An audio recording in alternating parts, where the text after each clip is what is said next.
নমস্কাৰ বন্ধু-বান্ধৱীসকল, Assam job YouTube চেনেললৈ আপোনালোকক স্বাগতম জনাইছোঁ। বন্ধু-বান্ধৱীসকল, আজিৰ ভিডিঅ'টো হৈছে একেবাৰে গুৰুত্বপূৰ্ণ ভিডিঅ'। ইয়াৰ আগত বন্ধু-বান্ধৱ 2022ত যিটো এক্সাম হৈছিল গ্ৰেড 3 গ্ৰেড 4, তো মই গ্ৰেড 3ৰ কেইটামান কোশ্চিন পেপাৰ লৈ আহিছোঁ, যিটো আপোনালোকে এক্সাম দি আহিছে।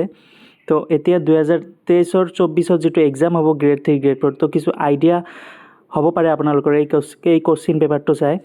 তো আজি আমি আলোচনা কৰিম সেই কোশ্চিনটো লৈ, যিটো গ্ৰেড 3ৰ যিটো বুকলেট নাম্বাৰ আছিল এ সিৰিজ আৰু SLRC 2022। এইটো সময় আছিল 10টাৰ পৰা 12টালৈকে আৰু মেক্সিমাম মাৰ্ক ইয়াতে 150 মাৰ্কৰ কোশ্চিন পেপাৰ আছে। তো আহক আমি ভিডিঅ'টো আৰম্ভ কৰোঁ। তো প্ৰথম যিটো কোশ্চিন আছিল বন্ধু-বান্ধৱীসকল, অলিম্পিকৰ পতাকাত কোনটো ৰং অনুপস্থিতি? এইটো উত্তৰটো হ'ব বেঙুনীয়া ৰং, যিটো বেঙুনীয়া ৰং নাথাকে অলিম্পিক পতাকাত।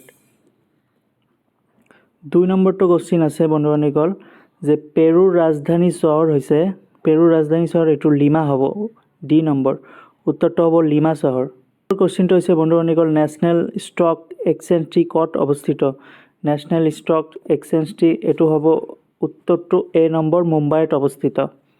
4 নম্বৰটো হ'ব, এটা কম্পিউটাৰৰ পৰা আনটো কম্পিউটাৰলৈ ফাইলসমূহ স্থানান্তৰ কৰিবলৈ ব্যৱহাৰ্য হাৰ্ডৱেৰ উপাদানটি নিম্নলিখিত তালিকাৰ পৰা চিনাক্ত কৰা। এইটো উত্তৰটো হ'ব বি নম্বৰ হাৰ্ড ডিস্ক। হয় বন্ধু-বান্ধৱীসকল, এইটো হাৰ্ড ডিস্ক হ'ব।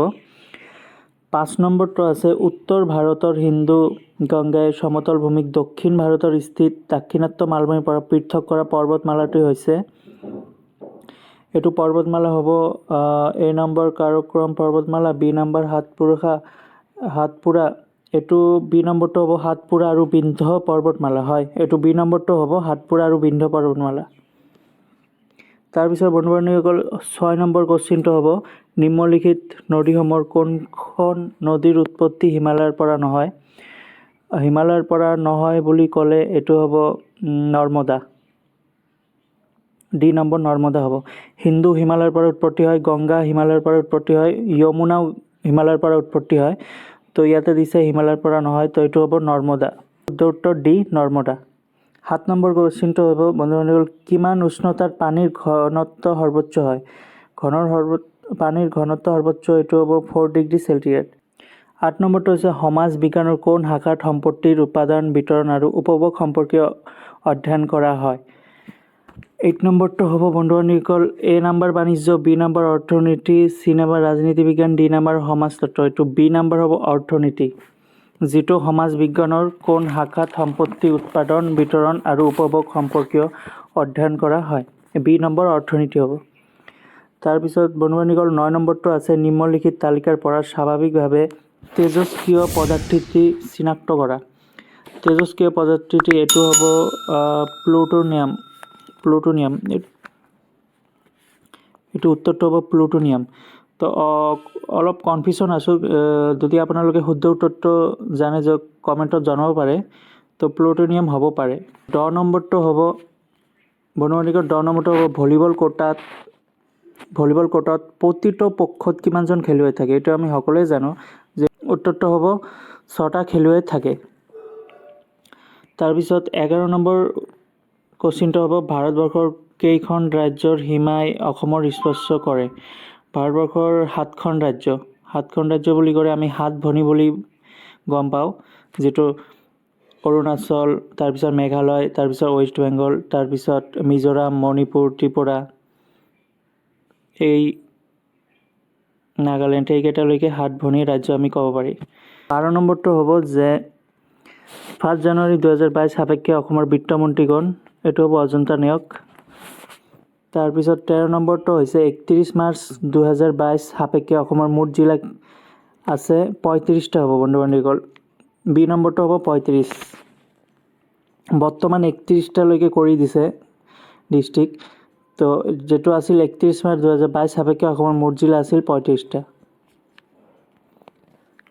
14 নম্বৰ কোশ্চিনটো হ'ব বন্ধু-বান্ধৱীসকল, যে নিম্নলিখিত দেশসমূহৰ কোনখন দেশে অসমৰ স্পৰ্শ কৰে? এইটো হ'ব ডি নম্বৰ ভূটান আৰু বাংলাদেশ। তো এতিয়া বাংলাদেশ ইয়াতে লিখা নাই, যদিও ভূটান আছে, শুদ্ধ উত্তৰটো ভূটান হ'ব। 15 নম্বৰটো হ'ব যে নিম্নলিখিত দলংসমূহৰ কোনখন আটাইতকৈ পূবত অৱস্থিত? পূবত অৱস্থিত বুলি ক'লে আমি ভূপেন হাজৰিকা সেতু দলং, যিটো ধলা শদিয়া দলং বুলি কোৱা হয়। উত্তৰটো হ'ব চি নম্বৰ, ভূপেন হাজৰিকা সেতু। 16 নম্বৰ কুৱেশ্যনটো হ'ব বন্ধু-বান্ধৱীসকল, নিম্নলিখিত নদীসমূহৰ কোনখন নদী বৰাক উপত্যকাত অৱস্থিত? বৰাক উপত্যকাত অৱস্থিত বুলি ক'লে আমি কুশিয়াৰা বুলি ক'ব পাৰি। শুদ্ধ উত্তৰটো হ'ব বি নম্বৰ, কুশিয়াৰা। অসমৰ ৰাজ্যিক বৃক্ষ কি বন্ধু-বান্ধৱীসকল? অসমৰ ৰাজ্যিক বৃক্ষ ক'লে আমি হলং বৃক্ষ বুলি ক'ব পাৰি। এইটো হ'ব শুদ্ধ উত্তৰ এ নম্বৰ, হলং। 18 নম্বৰ কুৱেশ্যনটো হ'ব বন্ধু-বান্ধৱীসকল, অসমৰ কোন ঠাইত পোৱামক্কা আৰু হয়গ্ৰীৱ মাধৱ মন্দিৰ আছে? এইটো হ'ব হাজো। ডি নম্বৰটো হ'ব হাজো। যোৰহাটত বন্ধু-বান্ধৱীসকল 19 নম্বৰটো হৈছে যোৰহাটত অৱস্থিত চাহ গৱেষণা কেন্দ্ৰৰ নাম, এইটো হৈছে টোকলাই। বি নম্বৰটো হ'ব টোকলাই। 20 নম্বৰটো হ'ব প্ৰথম অসমীয়া কথাছবি হৈছে, এইটো মষ্ট ইম্পৰ্টেণ্ট কুৱেশ্যন বন্ধু-বান্ধৱীসকল, আহি থাকে এক্সামত। এইটো হ'ব প্ৰথম অসমীয়া কথাছবিটো হৈছে, এইটো হৈছে জয়মতী, আমি সকলোৱে জানো। চি নম্বৰটো হ'ব জয়মতী। তাৰপিছত 21 নম্বৰ কুৱেশ্যনটো হ'ব স্বৰাজ পাৰ্টি প্ৰতিষ্ঠা কৰা ব্যক্তিসকল। স্বৰাজ পাৰ্টি প্ৰতিষ্ঠা কৰা ব্যক্তিসকল হ'ব মতিলাল নেহৰু আৰু চিত্তৰঞ্জন দাস। ডি নম্বৰ হ'ব মতিলাল নেহৰু আৰু চিত্তৰঞ্জন দাস। 22 নম্বৰটো হৈছে ভাৰতীয় সংবিধানৰ কোনটো অনুচ্ছেদ ধৰ্ম, জাতি, বৰ্ণ, লিংগ আৰু জন্মস্থান ভিত্তিক বৈষম্যৰ ওপৰত নিষেধ আৰোপ কৰে? 22 নম্বৰৰ উত্তৰটো হ'ব বন্ধু-বান্ধৱীসকল অনুচ্ছেদ 15। অনুচ্ছেদ 15 হ'ব। অনুচ্ছেদ 25টো নহয়, 13 নহয়, 19 নহয়, তো অনুচ্ছেদ 15 হ'ব।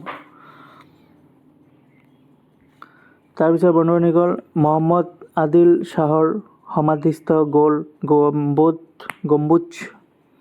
তাৰপিছত 23 নম্বৰটো হ'ব, 23 নম্বৰ কুৱেশ্যনটো হৈছে মহম্মদ আদিল শ্বাহৰ সমাধিস্থম্ভ গম্বুজ অৱস্থিত, এইটো উত্তৰটো হ'ব এ নম্বৰ, বিজাপুৰত অৱস্থিত।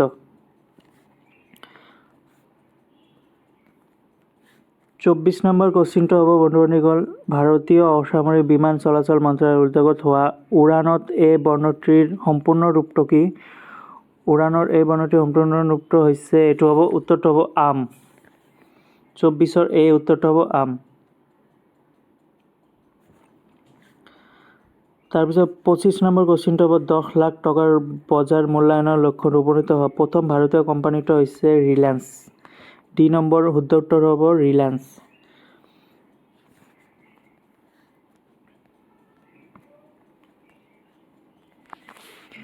26 নম্বৰ কুৱেশ্যনটো হৈছে নৃত্যশৈলী আৰু সংলগ্নিত স্থানীয় ৰাজ্যৰ সম্পৰ্কীয় নিম্নলিখিত কোনটো যুগ্ম অশুদ্ধ? যুগ্ম অশুদ্ধ বুলি ক'লে জগগান তামিলনাডু, এইটো হ'ব অশুদ্ধ। এইটো এ নম্বৰটো হ'ব জগগান তামিলনাডু। 27 নম্বৰ কুৱেশ্যনটো অসমৰ একমাত্ৰ ৰামছাৰ ক্ষেত্ৰ জলাশয়টি ক'ত অৱস্থিত? অসমৰ একমাত্ৰ ৰামছাৰ ক্ষেত্ৰ জলাশয়টি দীপৰ বিলত অৱস্থিত। এই নম্বৰটো শুদ্ধ উত্তৰটো হ'ব এ নম্বৰ, দীপৰ বিল। 28 নম্বৰ কুৱেশ্যনটো হ'ব নিম্নলিখিত মন্ত্ৰালয়সমূহৰ কোনটো বেটি বচাও বেটি পঢ়াও আঁচনিৰ সৈতে সংযুক্ত নহয়? আঁচনিৰ সৈতে সংযুক্ত নহয় বুলি ক'লে বন্ধু-বান্ধৱী স্বাস্থ্য আৰু পৰিয়াল কল্যাণ মন্ত্ৰালয়, গ্ৰামোন্নয়ন মন্ত্ৰালয়, মহিলা শিশু উন্নয়ন মন্ত্ৰালয়, মানৱ সম্পদ উন্নয়ন মন্ত্ৰালয়। যিটো বি নম্বৰ, যিটো সংযুক্ত নহয়, এইটো হৈছে গ্ৰাম উন্নয়ন মন্ত্ৰালয়। বি নম্বৰটো হ'ব শুদ্ধ উত্তৰ হ'ব গ্ৰাম উন্নয়ন মন্ত্ৰালয়। 29 নম্বৰটো হ'ব বন্ধু-বান্ধৱীসকল অসম চিকিৎসা মহাবিদ্যালয় ক'ত অৱস্থিত? অসম চিকিৎসা মহাবিদ্যালয় এইটো ডিব্ৰুগড়। এইটো আমি সকলোৱে জানো যে অসম চিকিৎসা মহাবিদ্যালয় ডিব্ৰুগড়ত অৱস্থিত। তো শুদ্ধ উত্তৰটো ডি নম্বৰ হ'ব ডিব্ৰুগড়। 30 নম্বৰ কুৱেশ্যনটো হ'ব ভাৰত চৰকাৰৰ উদ্যোগত লোৱা মিছন ইন্দ্ৰধনুষ কি কাৰ্যৰ সৈতে জড়িত? এইটো হ'ব এ নম্বৰটো টীকাকৰণ। শুদ্ধ উত্তৰটো হ'ব টীকাকৰণ। 31 নম্বৰ কুৱেশ্যনটো হ'ব ভাৰতৰ সংবিধান অনুচ্ছেদ 17 কিহৰ আলোচনা কৰা হৈছে? এইটো 31 নম্বৰটো হ'ব চি নম্বৰ, উত্তৰটো হ'ব এইটো উত্তৰটো হ'ব অস্পৃশ্যতা, চি নম্বৰ। 32 নম্বৰ কুৱেশ্যনটো হৈছে বন্ধু-বান্ধৱী 1919 চনৰ নিম্নলিখিত কোনটো ঘটনা বা কাৰ্য সংঘটিত হোৱা নাছিল? ৰাওলাট আইন গৃহীতকৰণ, তাৰপিছত মন্টেৰেছৰ সংস্কাৰ ঘটনা এইটো হৈছিল, তাৰপিছত জালিয়ানৱালাবাগৰ হত্যাকাণ্ড ঘটনা এইটো হৈছিল, বংগ বিভাজন। তো হোৱা নাছিল বুলি ক'লে এইটো বংগ বিভাজনটো হোৱা নাছিল 1919 চনত। ৰাওলাট আইনটো হৈছিল মাউণ্টেন ছেম সংস্কৰণ ঘোষণাটো হৈছিল, জালিয়ানৱালাবাগৰ শোকত ঘটনাটো হৈছিল, তো বংগবিভাজন এইটো হোৱা নাছিল, তো উত্তৰটো হ'ব চি বংগবিভাজন। 33 নম্বৰ কুৱেশ্যনটো হৈছে নিম্নলিখিত কোনটো আঁচনি জল সংৰক্ষণ ব্যৱস্থাটি ত্বৰান্বিত কৰাৰ অৰ্থে 2019 চনৰ জুলাই মাহত আৰম্ভ কৰা হৈছিল। এইটো হ'ব এ নম্বৰ জলশক্তি অভিযান। তাৰপিছত 34 নম্বৰ কুৱেশ্যনটো হৈছে নিম্নলিখিত কোনটো স্থানত পেট্ৰলিয়ামৰ খণ্ডৰ সৈতে জড়িত নহয়। 34 নম্বৰটো হ'ব মাৰ্ঘেৰিটা, ডি নম্বৰ উত্তৰ মাৰ্ঘেৰিটা। 35 নম্বৰ কুৱেশ্যনটো হৈছে কোনখন দেশৰ সৰ্বপ্ৰথম পণ্য সেৱা কৰা GST ৰূপায়ণ কৰা হয়।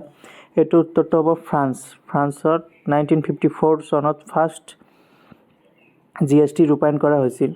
36 নম্বৰ কুৱেশ্যনটো হৈছে বন্ধুবান্ধৱী 2022 চনত জানুৱাৰী মাহ অনুযায়ী ৰাজ্যসভাৰ সৰ্বোচ্চ সংখ্যক আসন থকা ৰাজ্যখন হৈছে, এইটো হ'ব D number Uttar Pradesh. 37 number কুৱেশ্যনটো হৈছে কোনজন ৰজাৰ ৰাজত্বকালত হিউৱেন ভাৰত ভ্ৰমণ কৰিছিল। এইটো আমি সকলোৱে জানো, এইটো হ'ব এ নম্বৰ হৰ্ষবৰ্ধন। বন্ধুবান্ধৱী 38 নম্বৰটো হৈছে নিম্নলিখিত কোন সংস্থাই ভাৰতবৰ্ষৰ অৰ্থনৈতিক সমীক্ষা ইকনমিক ছাৰ্ভে অফ ইণ্ডিয়া প্ৰকাশ কৰে। এইটো উত্তৰটো হ'ব যে ৰাষ্ট্ৰীয় উন্নয়ন পৰিষদ, বিত্ত সংস্থা, ভাৰতীয় পৰিসংখ্যা প্ৰতিষ্ঠান আৰু বিত্ত মন্ত্ৰালয়। এইটো ডি নম্বৰটো হ'ব বিত্ত মন্ত্ৰালয়। 39 কুৱেশ্যনটো হৈছে নিম্নলিখিত কোন শ্ৰেণীৰ অৰ্থনীতি উৎপাদনশীল সকলো সম্পদৰ মালিকীস্বত্ব নিয়ন্ত্ৰণ চৰকাৰৰ হাতত থাকে। 39টো হ'ব সমাজতান্ত্ৰিক, যিটো হাতত থাকে। এ নম্বৰ হ'ব সমাজতান্ত্ৰিক। বন্ধুবান্ধৱী 40 নম্বৰ কুৱেশ্যনটো নিম্নলিখিত কোনটো স্থানত মহাত্মা গান্ধী 1942 চনত ভাৰত ত্যাগ আন্দোলন আৰম্ভ কৰিছিল। ভাৰত ত্যাগ আন্দোলন আৰম্ভ ক'ৰ পৰা কৰিছিল। এইটো হ'ব আগষ্ট ক্ৰান্তি ময়দানৰ পৰা। এইটো হ'ব চি নম্বৰ আগষ্ট ক্ৰান্তি ময়দান। তো বন্ধুবান্ধৱীসকল এইটো আছিল 1ৰ পৰা 40টালৈকে। ইয়াৰ পিছত মেথছ আছে, তো মেথছৰ 41ৰ পৰা আৰম্ভ হ'ব। তো ইয়াৰ পিছৰ ভিডিঅ'ত মই এই ভিডিঅ'টো বনাই দিম মেথছৰ। তো ভিডিঅ'টো ভাল লাগিলে লাইক কৰিব আৰু নিজৰ বন্ধু-বান্ধৱীক শ্বেয়াৰ কৰি দিব, আৰু যিসকলে ছাবস্ক্ৰাইব কৰা নাই ছাবস্ক্ৰাইবটো কৰি ল'ব। তো এনেদৰে মই যেতিয়া ভিডিঅ' আপডেট কৰিম তেতিয়া নটিফিকেশ্যন আপোনালোকে লাভ কৰিব। তো ধন্যবাদ।